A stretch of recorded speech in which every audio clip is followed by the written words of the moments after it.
I think a lot of times lay readers and scholars alike overlook the question of what kind of teacher was Jesus.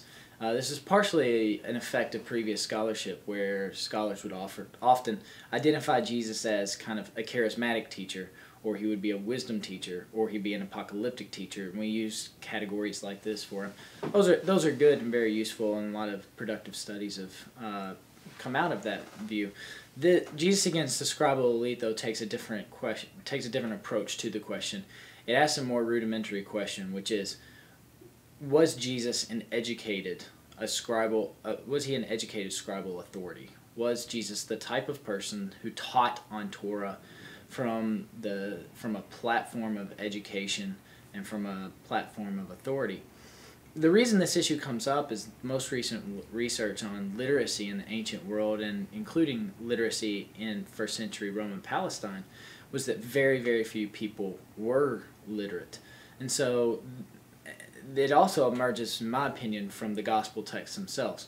In John 7:15, some of the Jews who listened to Jesus ask, how does this man know letters when he's never been taught? So they're asking about his educational qualifications and as they relate to his teaching abilities. But also, this book argues that already in the Synoptic Gospels we see a difference of opinion. Matthew thinks that Jesus is, or Mark and Matthew, Mark thinks that Jesus is not like the scribes in Mark 1:22. Matthew repeats it in Matthew 7:29. And that when he later in Mark chapter 6 and Matthew 13 goes to teach in his hometown synagogue, he gets rejected as being either in Mark a carpenter or in Matthew the son of a carpenter.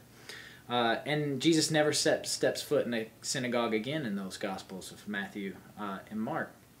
Luke tells the same story. He agrees that Jesus gets rejected. He agrees that Jesus makes a statement about prophets not being honored in his hometown.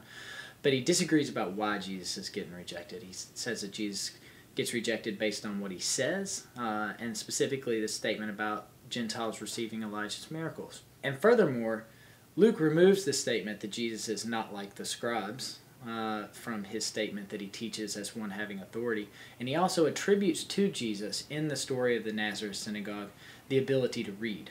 So the question about what type of what type of teacher Jesus was is, in my opinion, not just the question of this book. It was already a question of Christians in the first century.